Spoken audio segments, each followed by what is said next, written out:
Good morning. I would like to welcome you to our traditional post-election briefing. Today, due to the pandemic circumstances, we're going to hold this conversation online. And unfortunately, because of this, that means there will only be the two of us. So myself, Andrzej Bobiński, I'm the Managing Director of Polityka Insight, and Wojciech Szacki, the head of our political desk. Good morning. We can't see or hear you, but we hope that you're watching, and we hope that you're going to have a lot of questions to ask us. There's a Q&A module where you can state your name and write in questions or comments. We're going to see these on screen. I'm going to try to organize them and then ask Wojciech, and hopefully we're going to get through this. And hopefully we have around 90 minutes to figure this out. What we're going to do is I'm going to kick off with a couple of questions to Wojciech. And then we're going to move on to, as I said, your questions and comments. So please be ready to start typing. So Wojciech, maybe we would start with a brief overview of what happened on Sunday. Can you tell us where we're at before the second round? Yes, hello everyone. The official results have been announced this morning. With Andrzej Duda, who was supported by 43.5% of the voters, which translates into 8.4 million votes. Rafał Trzaskowski came second with 30.5% of the votes, which is almost 9 million, almost 6 million votes. And they will meet in the second round in the runoff on the 12th of July. Szymon Hołownia came third with a very good result, almost 14%, which is 2.7 million votes. Krzysztof Bosak from Konfederacja was fourth with almost 7% of the votes, which is over 1.3 million votes. The leader of PSL, Władysław Kosiniak-Kamysz, was fifth with 460,000 votes, and Robert Biedroń from the left was the sixth, the last from the bigger candidates, with 2.2% of the votes, which is a little bit more than 400,000 votes. Okay, can you tell us who you think is the biggest winner, and who is in the winner category and who's in the loser category after these results? Let's start with the losers, perhaps. For sure, Władysław Kosiniak-Kamysz is one of the biggest losers because the hopes were high for this candidate. A month or so ago, in May or in April, he was one of the favorites to reach the second round of the election. He wanted to use this result as a means to transform his party, to push it on a higher level on the political scene. He had a shot of on destroying perhaps even the civic platform, or replacing it in a way. And right now it's gone to pieces. The whole plan is over, and Władysław Kosiniak-Kamysz will have to defend himself as the leader of PSL, and his party will have to reconsider its plans. And it doesn't look like it's going to be a major political force. Clearly, he was eaten by Szymon Hołownia at the end of the campaign. Okay, but I'm going to stop here. And having said that, his result, even if it looks dismal, is bigger than the result of the PSL candidate 5 years ago. And we're talking about a political party which has a very strong presence in the Sejm, and we have elections for the Sejm, for the parliament, in 3 years' time. So do you think that this could mean that PSL could fall apart, that they're going to replace Kosiniak-Kamysz, and that could this mean that PSL will change course and maybe start looking towards law and justice? Well, we are at the beginning of the process. I don't know what will happen with PSL in the months to come, or in the years to come. But this short-term plan, this idea that Kosiniak-Kamysz had is dead now. Okay. Okay, that's sad. Let's move on. Yes, let's move to another sad candidate. Robert Biedroń didn't do well in the election, which was expected, so his loss wasn't such a surprise as was Kosiniak-Kamysz's loss, but still he's among the biggest losers of the campaign, and it was a bit surprising perhaps to me, because I thought he would have at least 4% of the votes, and yeah, and he had 2, and he came last. So basically, the left has to reconsider its position, and it should be. I don't know what they should do, but clearly they have to do something about their future. But many people thought that Robert Biedroń had lost the election the moment he decided to stand for the election, because he wasn't, he didn't come across as a perfect candidate for the left. Many people thought that Adrian Zandberg, one of the other leaders of the left, would have been better. Do you think that this has far-going implications for the left, this electoral result? Also looking at the elections 5 years ago, where Magdalena Ogórek, who's now sort of turned coat, and now she's a leading figure in the state-owned television, and she's now a very strong supporter of PIS, but then she was standing from SLD, the biggest left party at the time.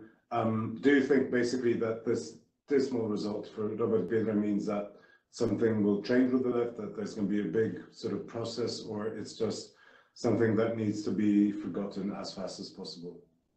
Well, they knew that it was coming, and I don't think that Robert Biedroń will move to peace like Magdalena Ogórek, but I think this is the end of his career, personal career in politics. He will stay as a member of the European Parliament, but I don't think there is any major role in Polish politics for him to play.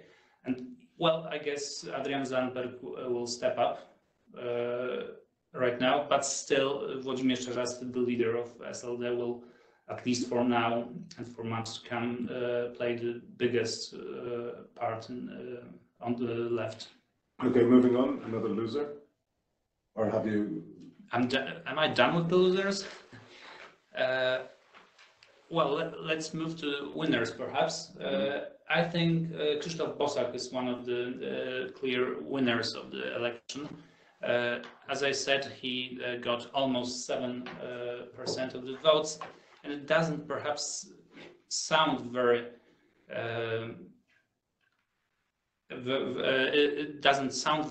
impressive, but I think this is a very good result for a start. It makes Konfederacja, the party, stronger, and they got rid of the faceless label they usually had. This was a very mainstream campaign of Krzysztof Bosak, he stressed out mainly economic issues, not ideological issues, and that's why he had more voters than Konfederacja in the parliamentary election. And I guess Konfederacja will now be will stay with us as a part of the political scene for years to come. And if I'd ask you your personal opinion, would you say that now basically Konfederacja is just one of the right-wing parties in Poland, or would you still look at them and label them as a nationalist, sort of fascist-leaning party which is dangerous, like in your personal opinion? Well, I don't think I would vote for him or for this party, but they stopped using this language. I don't know if it continues. I don't know if it was just for the purposes of the campaign, this change of rhetoric. But right now, lots of people, and right now there are even more people interested in transforming this party into a normal, let's say, part of our political system, because everyone needs his voters. And this makes it, this process go faster. Both Andrzej Duda and Rafał Trzaskowski are now trying to attract Bosak's voters, so they are praising him. They express similar views. So basically, this makes Bosak and his party look even more civilized than it was in the first round. Okay, one more question about Bosak. The thing is that this is a party which paradoxically is probably the most democratic party in Poland, and it has a number of leaders. It's formed out of three, it's a coalition of three different parties, and there isn't one strong leader who sort of holds it in hand. Which is something you wouldn't necessarily think about a nationalist, fascist-leaning party. Now, Bosak is probably its best face, its most normal mainstream face, but behind him, there are people like Grzegorz Braun, who's, I think I can say this on air, crazy. There's Janusz Korwin-Mikke, who definitely is sort of, has had episodes of craziness, and then there's a number of really hardcore nationalists somewhere back in the background. Do you think Krzysztof Bosak, with this success, will be able and willing to become the leader, the face of Konfederacja, and to strongly hold it on its mainstream course? Or do you think that in 3 months' time, one of the crazies will, I don't know, say that women shouldn't vote, and then one of them will say that we should, I don't know, exterminate the Roma, and then we're going to be back to square one? So crazy fascist-leaning party. Well, we should take wait-and-see approach, I guess. But still, I think that when you think of all the leaders that create Konfederacja, I think Bosak will remain the face of it, and this will be a quite moderate face for this party. Okay. Another winner. Another winner, Szymon Hołownia is one of the winners. Somehow he survived this polarization process that ate up almost all of the smaller candidates. He got, as I said, almost 14% of the votes, and these votes will be crucial also for the runoff. So I think that there is a bright future for Hołownia in the Polish politics, especially if there was a parliamentary election earlier than assumed. But he has surely he has plans. He wants to build a strong movement, which will later become a political party. And yeah, I think that Szymon Hołownia, with his new topics he introduced, he has a chance of becoming very popular, especially with the younger voters, educated voters, and I think he will stay for good with us. Can I ask you, do you remember what you thought about Paweł Kukiz after the election 5 years ago? I don't remember. You don't remember. I don't remember. No, but because my point would be that Szymon Hołownia is another of these people who are new to politics, who run on a anti-political mandate, who say they are against the party system, that they're not going to form a political party, and then they start looking at upcoming elections, and then they start thinking that they probably need to form a party, but they're not going to call it a party. And then after 3 years' time, they basically fell apart. And I'd quote Janusz Palikot, Ryszard Petru, from different sides of the political scene, Paweł Kukiz, etc. Do you think Szymon Hołownia is in any way different, better? And do you think that apart from the hype that comes out of a very good election result, this is really a person who will have a lasting impact on the Polish political scene? Well, novelties in Polish politics often don't last long, as you said. And I don't know what will happen to Hołownia, but I have a feeling that he's better prepared than the ones that preceded him. I don't think this is the case of Ryszard Petru or Paweł Kukiz. I guess he has a bit more in his agenda that will last. He has somewhat changed the attitude towards politics. He's talking about generations, not terms of office, and I think this might change a bit. But of course, there are lots of challenges ahead of him, and the biggest one is he has to maintain to keep both his structures and his voters together with him for the next, I guess, 3 years until the parliamentary election.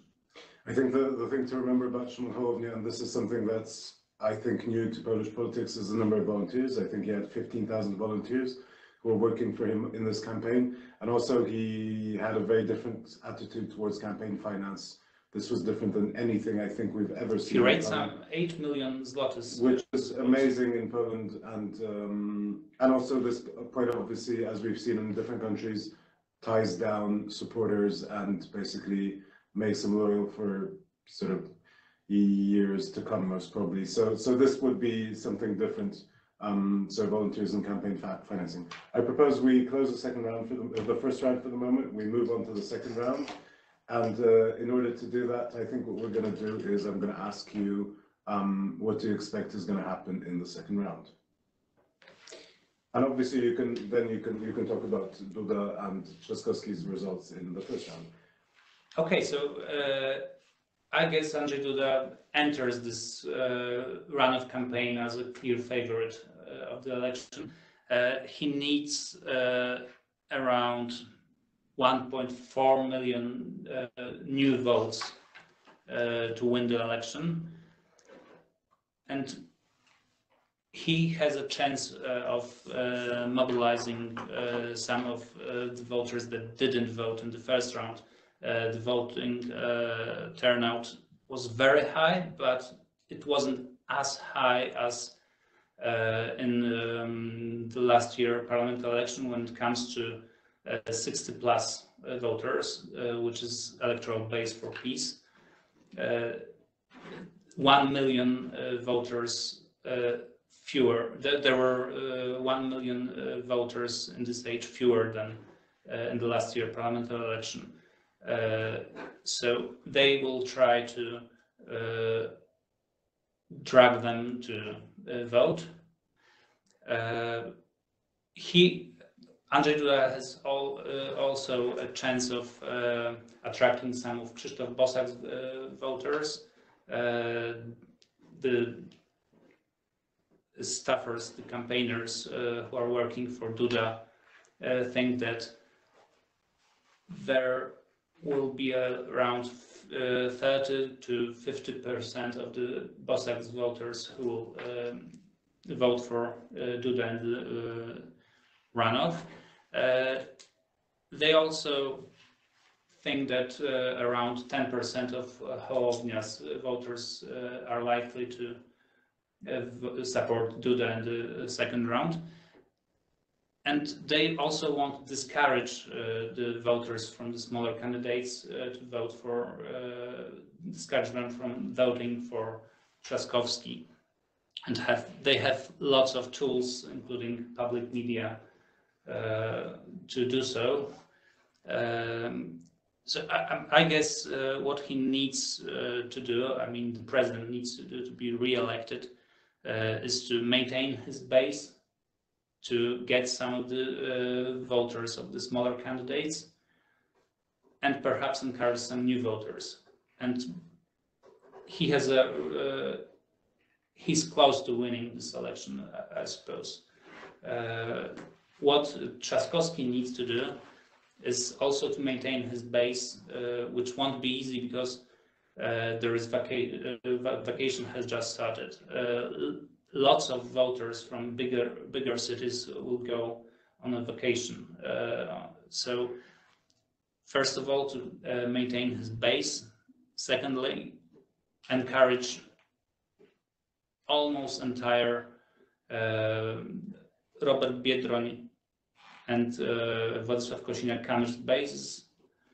And also there will be a big attempt from Trzaskowski to attract Szymon Hołownia's voters, who are, on the one hand, they are quite easy to catch because they share similar views on, I guess, democracy, but also there are some regrets between Szymon Hołownia and his structures and the civic platform. And I don't think that we can predict that, for example, 90% of Hołownia's voters will transfer their votes for Trzaskowski. All the polls, as well as people I talked to, suggest that there will be around 70% of the voters, Hołownia's voters, who will, at the end of the day, support Rafał Trzaskowski. I think another key and a very important key is turnout, and we've seen that in the last 30 years, every time voter turnout was higher in the second round than it was in the first round in the elections that there were 2 rounds. Having said that, we never had elections during the summer, and we've never had elections where the distance between the 2 candidates before the second round would be this big. So I'd ask you about voter turnout, and do you think it's going to be higher or lower in 2 weeks' time?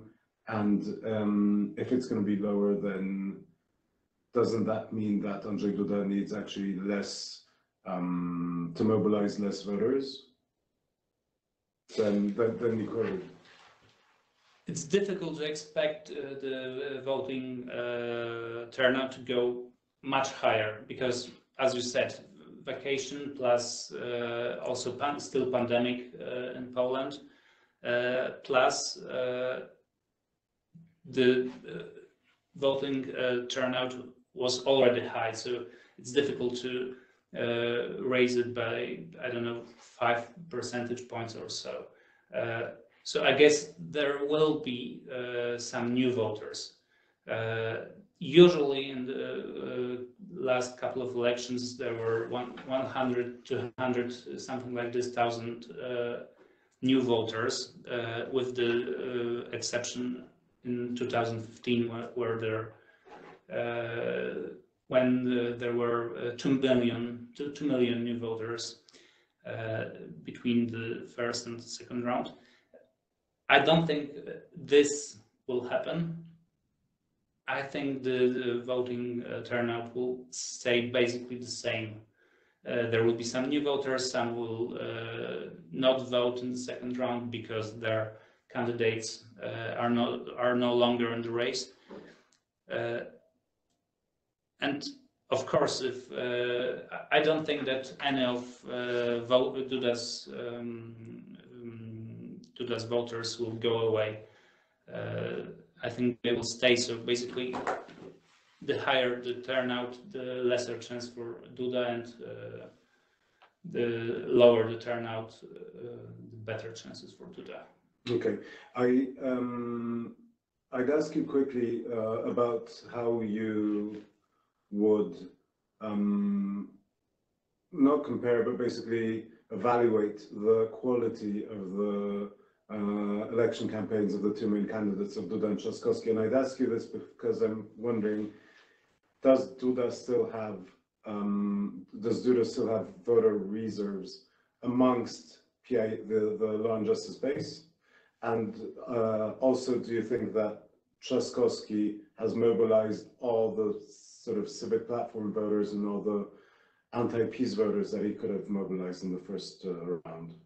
Do you think that basically they played to the maximum of their capacity, or do you think there's still reserves in the two main party bases?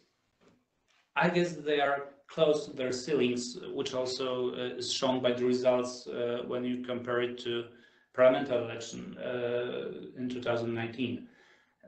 Duda has, I guess, 400,000 votes more than PiS had in the last year's election. So I guess he's very close to the ceiling, with the exception of the senior voters. As I said, the voting turnout among 60-year-old and older ones was significantly smaller than in the parliamentary election. So that's for Duda. And when it comes to Trzaskowski, he did much better than the Civic Platform in the parliamentary election, both in terms of percentage points and in number of votes. Of course, there are some reserves. For example, in Warsaw, the voting turnout was slightly lower than in the parliamentary election, but we are talking about thousands of votes, not hundreds of thousands. So basically, I don't think there is much more to gain from your party base. You have to look elsewhere. Okay. I got to that I think that Duda still has a couple tens of thousands of voters to mobilize, because I think there is a part of PIS voters who didn't vote because they weren't really happy with the way things are going in PiS, and that they showed a yellow card to Andrzej Duda. Some of them didn't vote, some of them voted for the smallest funny candidates like Stanisław Żółtek, some of them voted for Hołownia.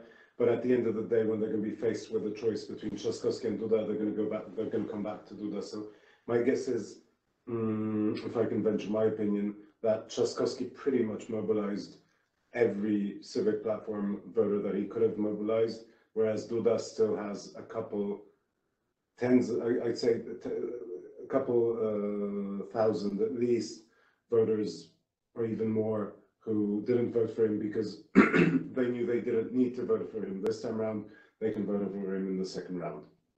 But moving on to the second round, I'd like to ask you about what you think, how this campaign is going to run out. I'm going to use one of the questions that we got from Peters. He asks, how dirty do you expect the second round to be? But I'd expand this. What do you expect? What do you think is going to happen in the second round? What should we look out for? Well, thank you for this question. Well, I suppose the campaign will get more dirty if Trzaskowski will be more dangerous for Andrzej Duda. But I don't think that something major will happen. I don't expect a major scandal to be revealed. I guess it wouldn't be beneficial even in political terms for Andrzej Duda to win by fabricating a scandal with Trzaskowski involved. So I guess what we should expect is at least one presidential debate. Do you think there's going to be? I guess yes, but it's of course Duda's campaigners set a trap for Trzaskowski. Yeah, maybe I'll stop you, and you can tell sort of wider about the debates on the table at the moment. So there's a TVP debate. There is only one debate on the table. Well, some private media invited both Duda and Trzaskowski to debate this Thursday, but Duda said no, or his campaigner said no. That's off the table. Perhaps there will be, instead of the debate, there will be an interview with Trzaskowski carried out by TVN, Onet, and another internet site, WP Wirtualna Polska. But when it comes to real debates, there will be only one conducted by public television, which is in favor of the ruling president. It will be organized in Końskie. It's a small city in Świętokrzyskie region. And the questions will be made by the public who will actually be there, and it will be moderated by a public television journalist. Okay, so this is a town hall debate. Town hall debate, yeah. In which there's going to be questions from the audience, and it's most probably the Michał Adamczyk. Michał Adamczyk is who's going to be moderating this, and who will be choosing the audience?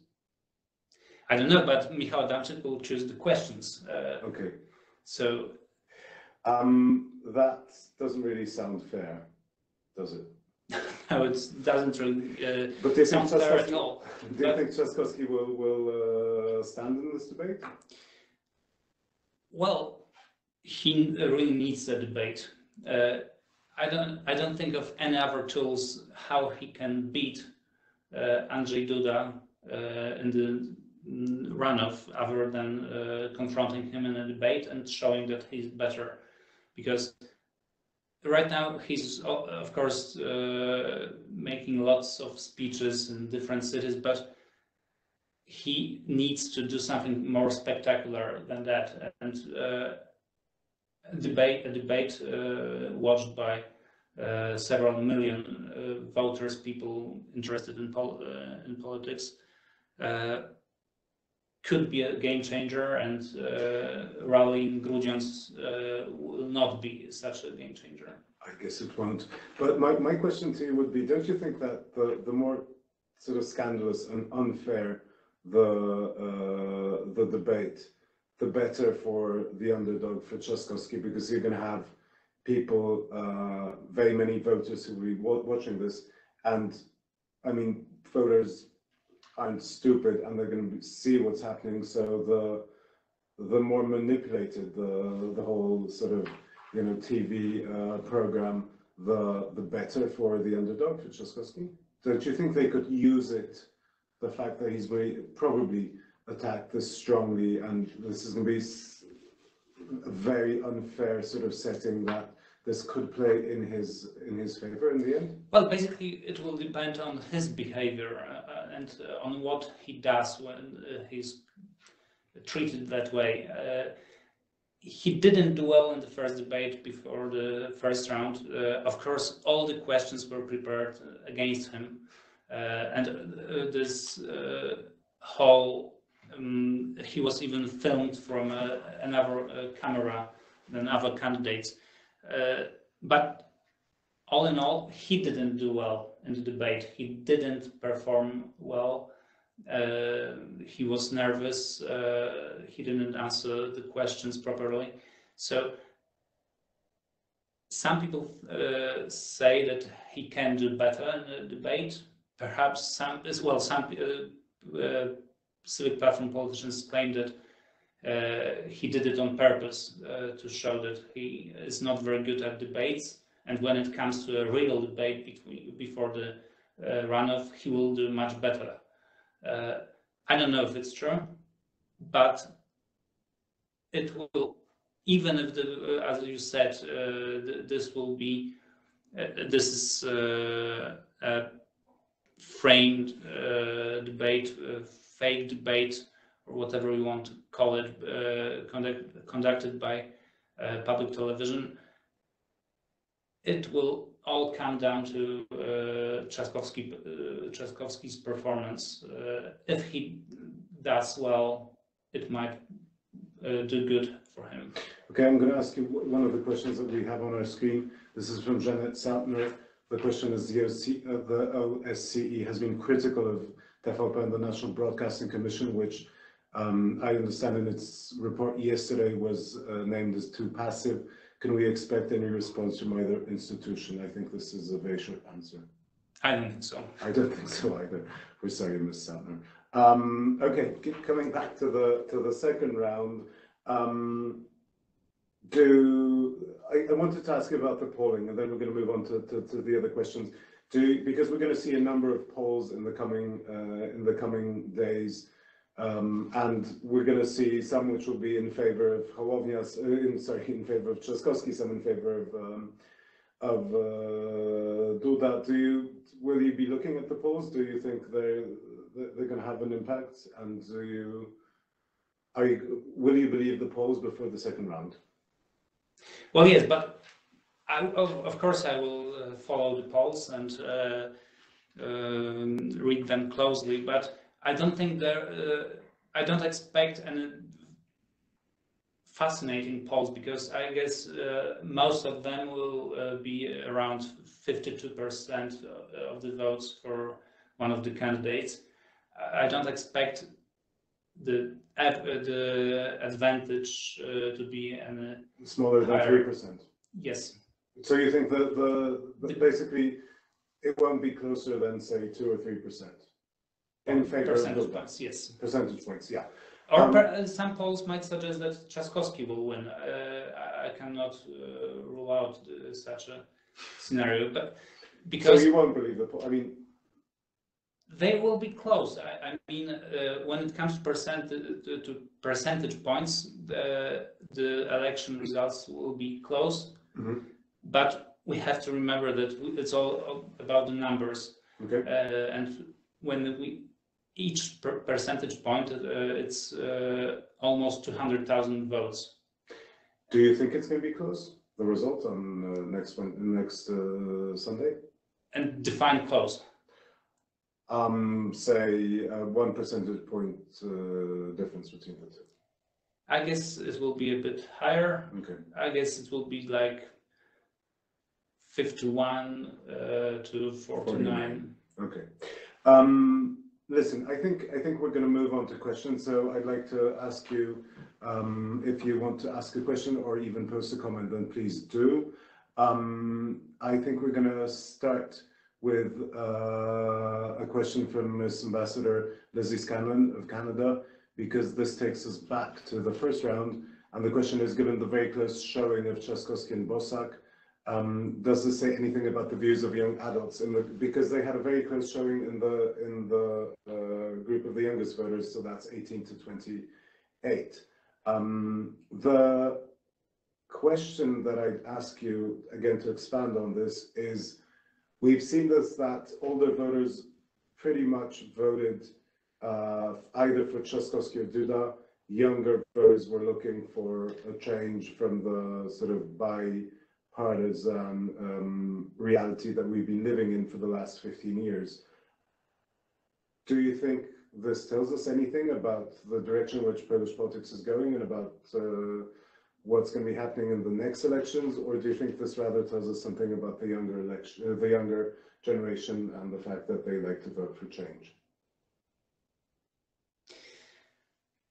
I'm not very keen on examining the younger generation choices, because usually their votes don't weigh as much as the older voters' votes, because the voting turnout is significantly lower in the younger generations.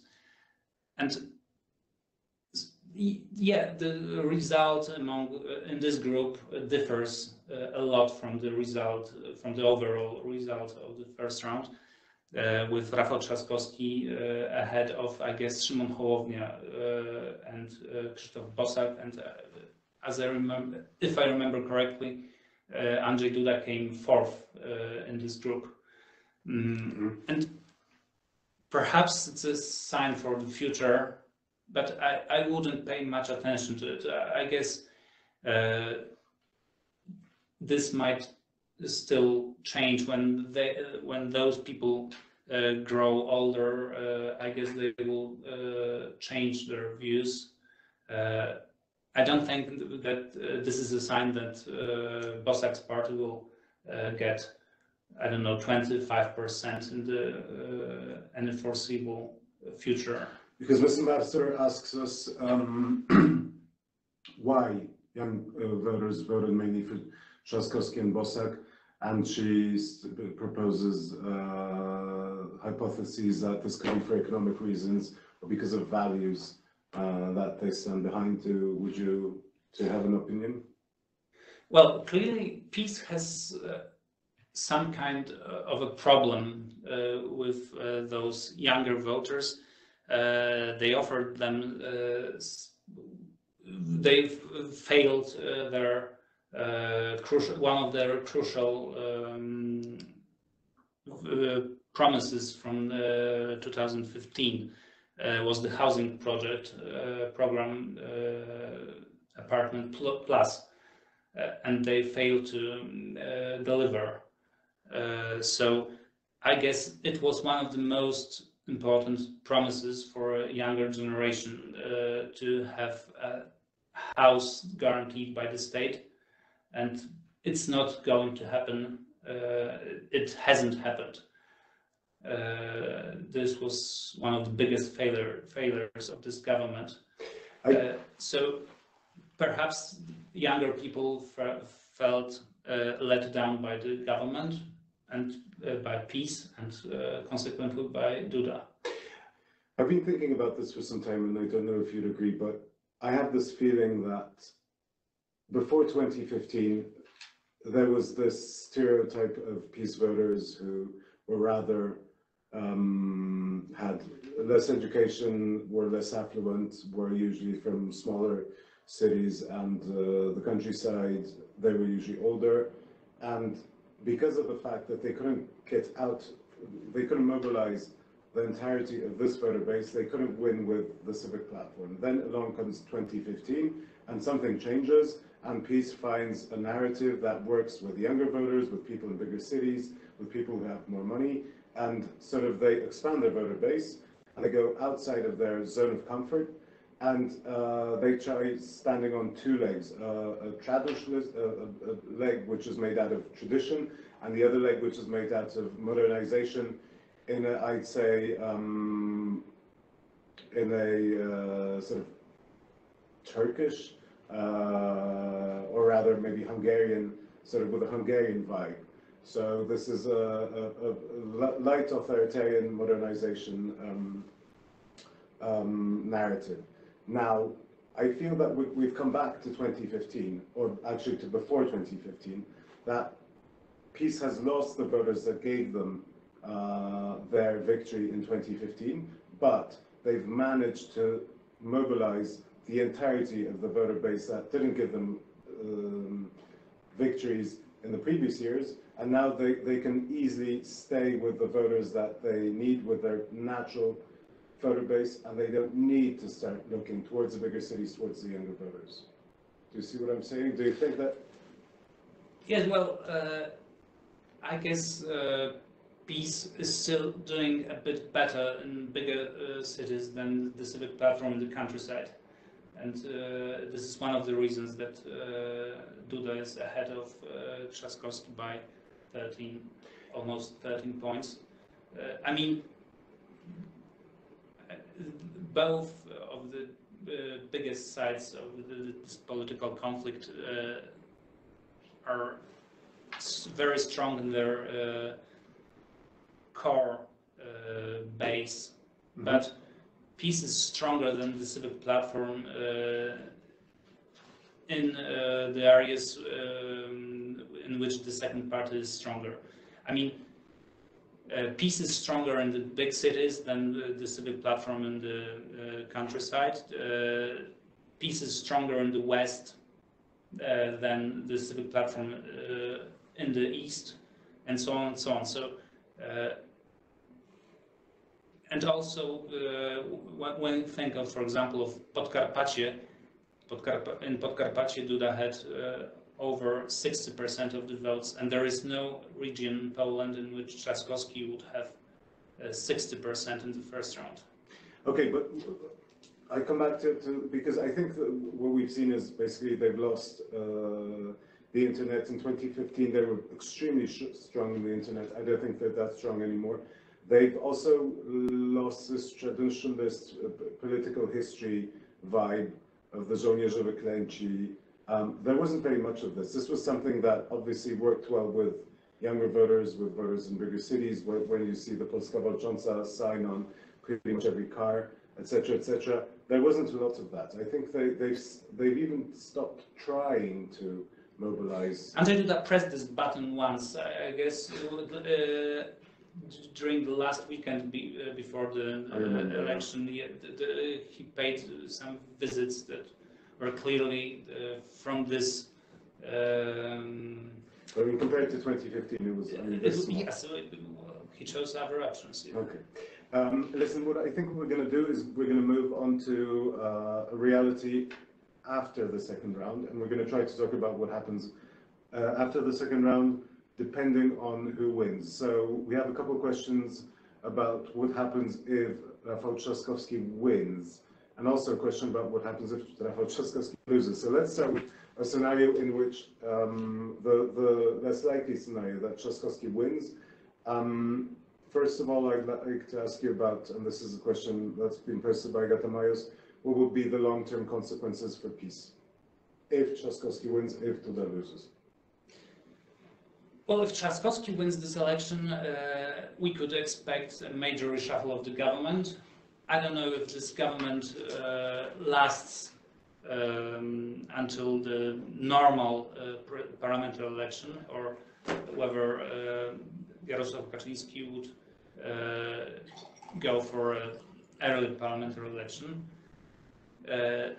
But I don't think that the United Right would survive if Trzaskowski won the presidential election. I guess the consequences will be huge, and I don't know to what extent. I mean, clearly Jarosław Gowin would be out of the United Right. This would probably mean a snap election.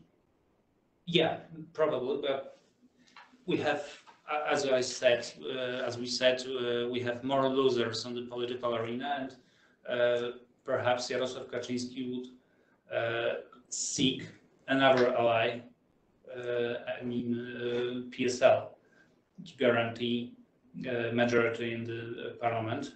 Paradoxically, I think PSL would be the easier party to court than Konfederacja, because PSL has everything to lose with a snap election, whereas Konfederacja is so stronger and stronger. So I guess a reshuffle of the government for sure, snap election perhaps. When you say reshuffle, do you mean changing the prime minister? Well, it would be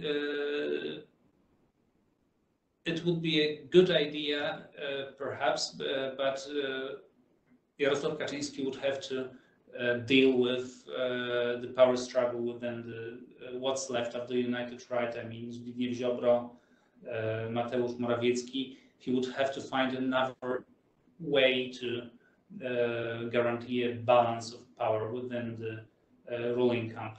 I guess he'd have to step up and become prime minister, basically. Yeah, I guess lots of people in this party would love this to happen. Okay, so a cabinet reshuffle, probably involving the prime minister, probably a snap election, because with Jarosław Gowin pushed out, unless a new coalition would be formed, and with Trzaskowski threatening to veto pretty much everything. So basically, chaos in the United Right. Yeah, and a psychological state of shock. Okay, and then what if Andrzej Duda wins and Rafał Trzaskowski loses? What do you think this implies for the United Right for peace? Still, I think that we can expect a reshuffle of the government, but I don't think that there will be a change in the seat of the prime minister.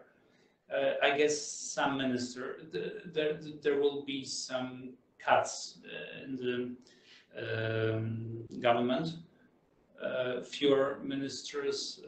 There've been some talk about which ministries will be disbanded Do you remember? Do you want to? I remember. Marek Grubarczyk. The ministry, the Maritime Ministry and the Ministry of Digitization were named as the ones that could be optimized in a manner of speaking. Yeah, but usually the decisions are made shortly before they're announced. So I guess nothing is decided yet. But there is a plan of a small reshuffle of the government after the presidential election, no matter what the result is. Well, we've been watching, this is my question, we've been watching a very big and strong power struggle between Mateusz Morawiecki and Zbigniew Ziobro and accolades. Also, we've seen a number of ministers who have actually almost mutinied against Morawiecki. So there's a lot of Bad blood and tension. One of the deputy prime ministers, who's quite obviously fighting Mateusz Morawiecki, is Jacek Sasin, who's the head of the Ministry of State Assets, formerly known as the Treasury. I wanted to ask you, if Duda wins, do you think this power struggle, will it sort of erupt, or will sort of Kaczynski be able to quench it and sort of and will it sort of go away? Well, there will be a series of elections within the peace. This is in the autumn, yeah. In autumn, and Jarosław Kaczyński will have the full control over this process, but still he will need to hear what's said inside his party, because Jarosław Kaczyński, part of his power is knowledge about what's going on in his party. He can do anything with anyone in this party, but he needs to know what others will say about it. Even his power has its limits. Even his power over his own party has its limits. He cannot expel everyone from law and justice for obvious reasons. So he needs to think about what this power struggle will look like after the decisions will be made. So, for example, if he makes Mateusz Morawiecki his vice chairman of his party, he would have to deal with some voices that say that perhaps it's not the time, perhaps the prime minister shouldn't be vice chairman of the ruling party. But I think that Morawiecki will become vice chairman of peace. So even though he's attacked from all sides, and even though if you look at the campaign before the first round, it was quite obvious that what didn't work well was the moments when Mateusz Morawiecki stepped up, because quite fast they were sort of taken off the table, whereas what seems to have worked was the hardcore sort of, pro-peace sort of propaganda stance in the public media. I mean, this is my reading, but I think it's quite obvious that this is the way it worked out. So in another election, Mateusz Morawiecki has shown that he doesn't really go down very well with the electorate, and yet still you think he's going to sort of advance in the party structures? Well, if Duda wins, it will be partly because of what Morawiecki did. That he's so close to, Morawiecki and Duda were very close during this campaign. Even if Jacek Kurski in public media didn't show Morawiecki so much, and he cut the prime minister of from the programs. But basically, it's thanks to government activities during the pandemic crisis that Duda might think of winning the election. So I guess Morawiecki will have to get a prize for what he has done, and I guess Jarosław Kaczyński still rates him very high and has to reward him in a way. Okay, we have around some 20, 25, maybe 30 minutes left. So I'd like to remind you that if you'd like to ask us a question, then please type one in. And now I'm going to move on to move on to a question posted by Bart de Bruin. And I think what Bart is asking about is what happens next, meaning what happens next with the different political parties. He asked about PSL. I think we sort of we addressed this, but we're going to address it again. But also with PIS's long-term political future. Do you think, Wojtek, that with Hołownia building a movement or political party, with Konfederacja growing in strength, do you think this will mean that PiS will finally have where to lose electorate to? That's a very good question, but I don't think that PiS is losing electorate to anyone, because they still are more powerful than they were even in the parliamentary election. I mean, they lost some percentage points, but now basically the result stays the same and they get more votes. So what is interesting is whether Hołownia maintains his power and his voters, because clearly he has taken away the votes from PSL and also from the left. And also Rafał Trzaskowski stole some votes from the left.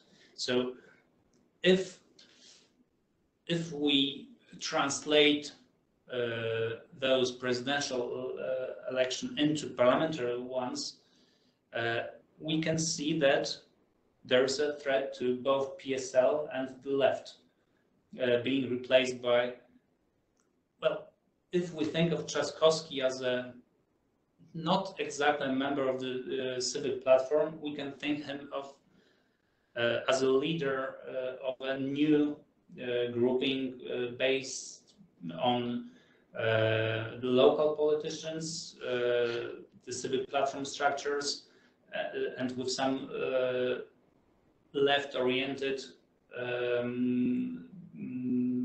agenda.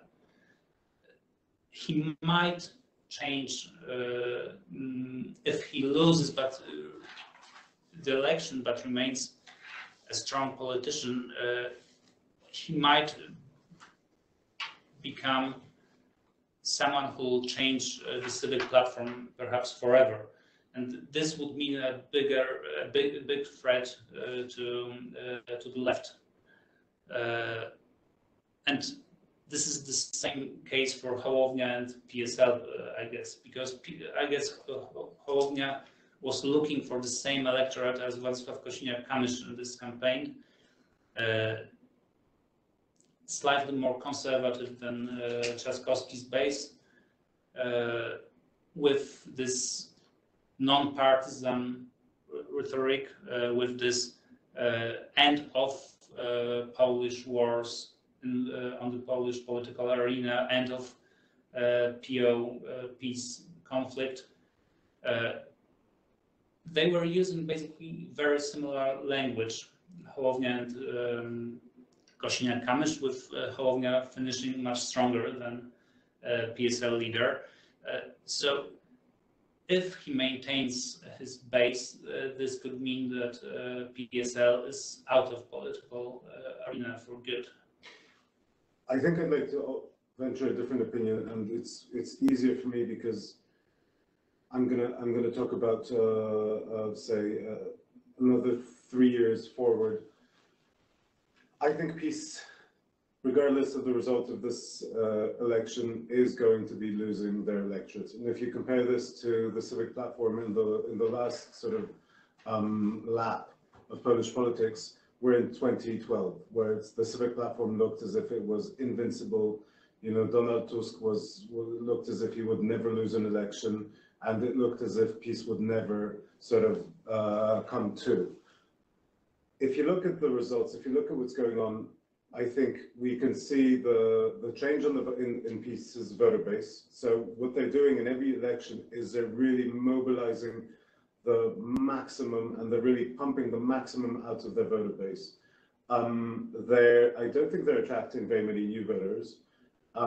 There's a problem that we're going to have a political, we're going to have an economic crisis that's coming up. So it's not going to be that easy to basically spend money and to sort of multiply voter promises. And one more thing, I think the infighting in PiS is really hurting the party. I think it isn't helping, and you can always put a lot of sort of state-owned television propaganda on top, but at the end of the day, this is going to come out. Finally, the last thing that I wanted to say in this is that I think what's happening with PiS is that it's becoming quite obviously the party of power in Poland. And you can see this in the number of scandals that are erupting and are in the media. These scandals aren't hitting PiS. This isn't changing for the moment PiS's sort of electoral results. But I would venture an opinion that if you have these scandals, if you have these problems on the sort of in the highest echelons in government, then you're going to have this in local government, in smaller cities, etc. And this will, even if it won't come through big media, through big stories, you're going to have people who will feel that the PiS sort of politicians, the PiS local politicians, their families, that they have it better than I do. And I think that this is all will translate sooner than later in PiS's following and in worse results in the future. And coming back to that question, I agree with you, but you're talking about the long run. Yeah. But I was talking about the short run. Okay, yeah. So, but I just wanted to comment on really the long run, and I think that this is a pertinent question. I think that if Hołownia will be there and if Konfederacja will be stronger, then this is where these votes will be sort of trickling away to. Yeah, this is where this will happen. So so I think that this will happen, but it doesn't seem as if it's happened yet. But if you look at the bigger long-term trends, then I think it's going to happen probably faster than most people would expect today. Another question from Agata Majos. There are some doubts about legal aspects of the selection, and we expect many potential protests of voters for various reasons. I don't think we need to go into these reasons, but basically because a lot of people weren't able to vote. Do you think that PiS will try to invalidate the election if the results are not on their side? We can tackle this question, but I have a second question that I think is more probable, because I think PiS will win this election. Do you think that if it's going to be close, that we're going to have a legal battle and that there's going to be sort of legal chaos? I don't. Well, first of all, I don't think that PiS will try its luck in the Supreme Court if Duda loses the election. I mean, the international scandal would be too big to risk it. So this one part of the question. The second part was what if it's going to be really close and there's going to be election protests from the opposition? What happens then? If there's going to be calls for recounts, there's going to be the question of Florida and Poland. Yeah. Yeah, exactly. I don't expect Florida and Poland, even though the climate perhaps seems a bit familiar. I think that both Duda and Trzaskowski will accept the results when they are announced. I don't think there will be a couple of months battle in the Supreme Court over the results. Okay, I'd like to ask you, and this is probably going to be my last question. So if you have any other questions, then this is the last moment to ask them. My last question is, what do you think will happen with Rafał Trzaskowski if he loses? What do you think will happen with the civic platform if it loses? Because, and what, I'd add on to this question, what do you think and how, if and how the civic platform should start preparing its electorate for the loss in next Sunday, in 2 weeks' time? Because what I'm trying to say is, regardless of the results, Rafał Trzaskowski has had a very good campaign, and he's really come out with a lot of energy, and he's really pumped a lot of hope into his supporters' hearts. That said, he probably will lose, and I think it's going to be a very difficult time for the civic platform, because with Hołownia and with a number of different processes, it's not obvious that this is if this means that there's going to be new life in the civic platform. I think this is life support. I don't think this is rebirth. So what do you think will become of Trzaskowski? Will he be able to, I don't know, topple Budka or become the second? Because he's actually going to be the leader of the civic platform with a much less political leader who's going to be standing behind him. Well, first of all, it's obvious to me that he saved civic platform's life. Trzaskowski. Okay. And no doubt that if Małgorzata Kidawa-Błońska had done much worse in the election, and if she had been if she had lost to both Władysław Kosiniak-Kamysz and Szymon Hołownia, and this would have been the case probably, then the civic platform would have disappeared. Perhaps even now, as we are speaking, there would be no civic platform as we know it anymore. But with Trzaskowski forcing a second round of the presidential election, and doing quite well in the final results. I mean, 48% perhaps is the threshold. It will look good to most of the people who follow Polish politics. If he loses by 3 percentage points, it will look good when you look at the results. Of course, there will be some people disappointed with this result, but I guess Borys Budka will be relieved. And I think that Trzaskowski, of course, will stay the mayor of Warsaw, which keeps him away a little from the political debate. He's not in the parliament. I don't think it's the best job to be a party leader in Poland. You need to stay in the parliament to be a party leader. So I don't think he will replace Borys Budka in the foreseeable future. But if this is the return of the Jedi, then quite obviously, even if he loses, Rafał Trzaskowski is Luke Skywalker. So what happens then? I mean, what happens even if he loses? He's still going to be the hope of the liberal elites of winning a future election. He's going to be the new Donald Tusk. Blah blah blah. He won't be a new Donald Tusk because Donald Tusk beat. No, he lost in 2005. In 2005, yes, he lost. But so we're going to be waiting 2 years for 2007, and then in comes Rafał Trzaskowski.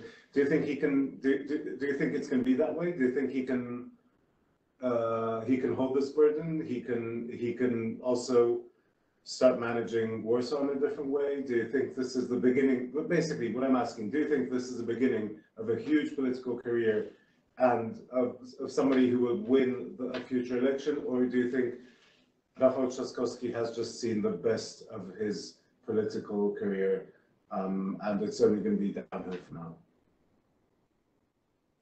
Well, I don't think he will. If he loses this election, I don't think he would run in 5 years, because it's difficult to stay fresh. But he's probably going to be he could be, you know, the future prime minister, right? The future prime minister, yes.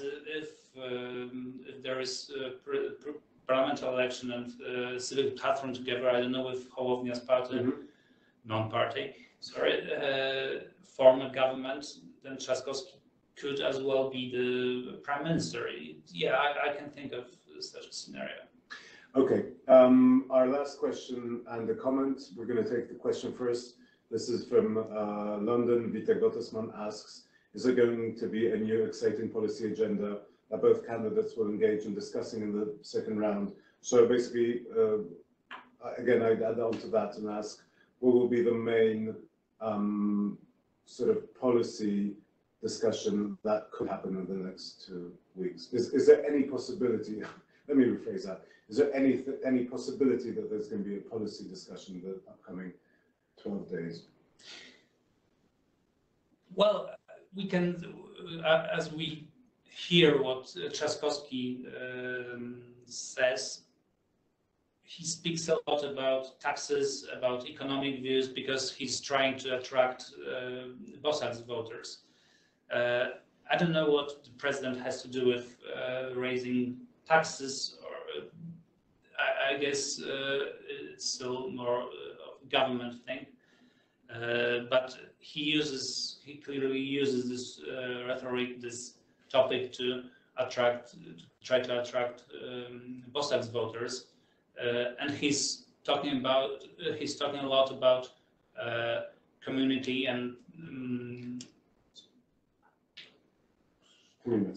community to attract Hołownia's voters, and he's talking about the future, the change, but I don't think it translates easily into policies.